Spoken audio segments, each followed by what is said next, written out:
На 10.9.2023 година се случи една многу невообичаена, така наречена митска авантура Скопските шумски суштества и како да ги пронајдеш.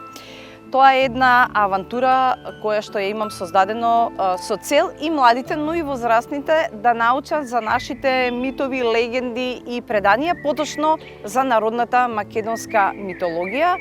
Се работи за едно многу сериозно, игрифицирано и многу брзо искуство, кое што се случува за отприлика околу 2 часа, каде што не само што преку игра и забава луѓето учат, туку имаат разни загадки, треба да решаваат многу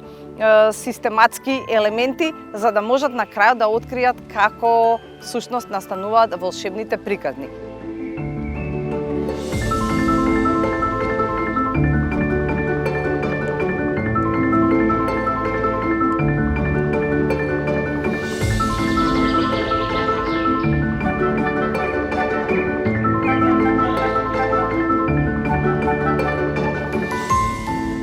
За таа цел јас имам специјално креирано и создадено една митска мапа, која што учесниците можат да ја користат и им е потребна цело време. Разни карти, разни токени, голем број на загадки, специјална книга, која што всушност представува магичен прирачник во светот на волшебните приказни. И на крајот мислам дека после 2 часа од како ќе ја поминат целата таа социјална игра, бидејќи се работи за вистинска игра во живо, на крајот мислам дека секој учесник, независно дали е дете или е возрасен, точно знае од каде доаѓаат и како настануваат волшебните приказни.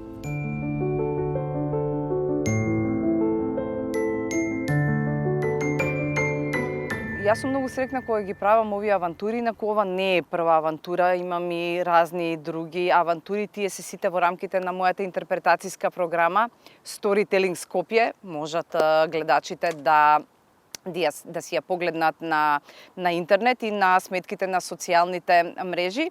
Но јас ќе кажам дека сум многу среќна бидејќи 2 часа да му се задржи внимание на дете, без да погледне во мобилен телефон, без да се обрати на родителите, без да побера било што, храна, вода или така натаму, го сметам за навистина голем успех, особено во времето, во ова дигитално време во кое што живееме.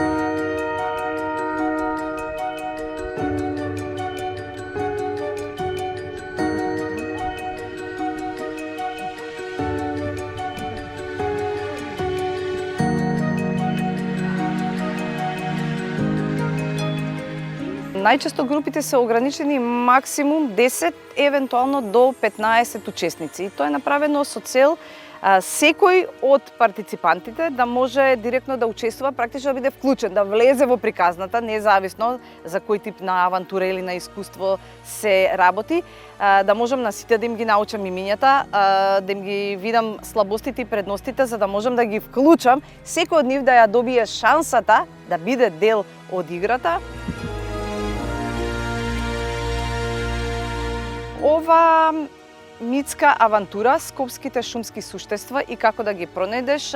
е во рамките на мојата интерпретацијска програма Storytelling Skopje или Скопје раскажува, но сепак беше во поголема организација на ХАЕМУС, а се разбира со сестрна помош и поддршка од страна на Europe House Skopje, кои што функционираат како продолжена рака на делегацијата на Европската унија во Скопје, а со цел достојно да ги промовираме деновите на европското наследство, кои што се моментално теков на манифестација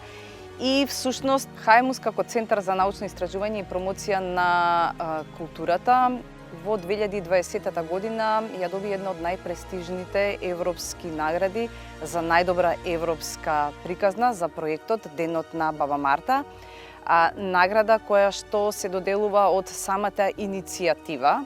Денови на европското наследство, која што е со седиште во Брисел и која што е всушност заедничка акција на Советот на Европа и на Европската комисија. И на некој начин чувствуваме должност сето она што го имаме како искуство да го споделиме со луѓето.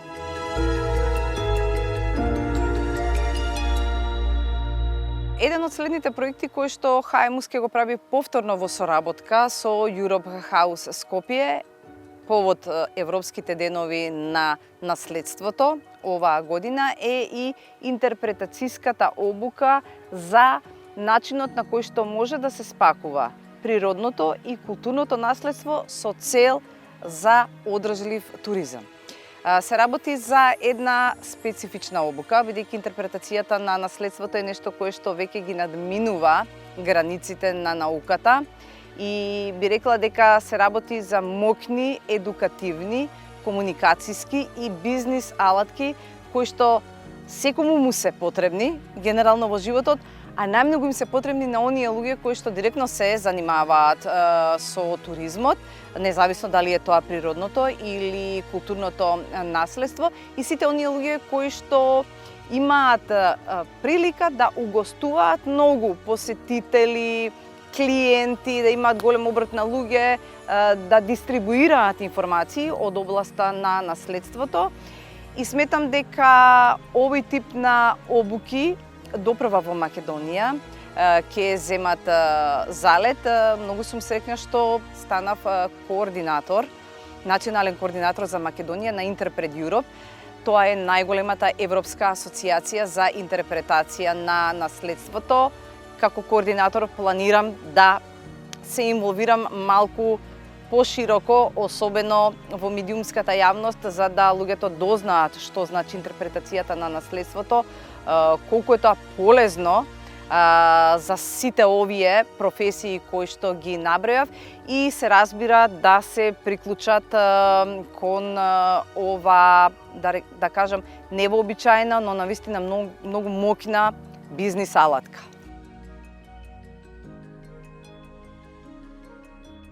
Овој сет на алатки практично може да го оживее наследството буквално пред очите на посетителите. Затоа е многу важно да се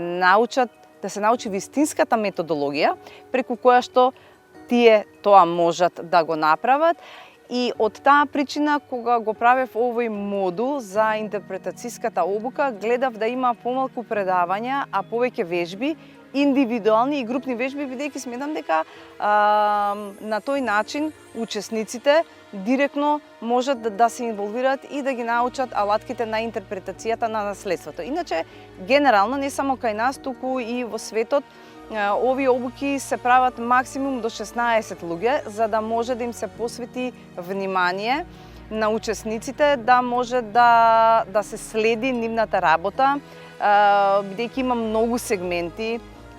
Интерпретацијата на наследството, како што веќе наведов, опфаќа сет на едукативни, на комуникацијски и на бизнис алатки, за кои од тие алатки повеќе имаат афинитет на тоа поле повеќе да се работи. Но мене она што ми е важно е дека создадов цела една палета на креативни интерпретацијски вежби, преку кои што директно влегуваат во приказката и практично учат што е тоа интерпретација на наследството. Да подоцна тие информации или тоа контекстуализирано искуство посетителите го понесат со себе и уште многу долго време ќе го паметат и ќе го прераскажуваат.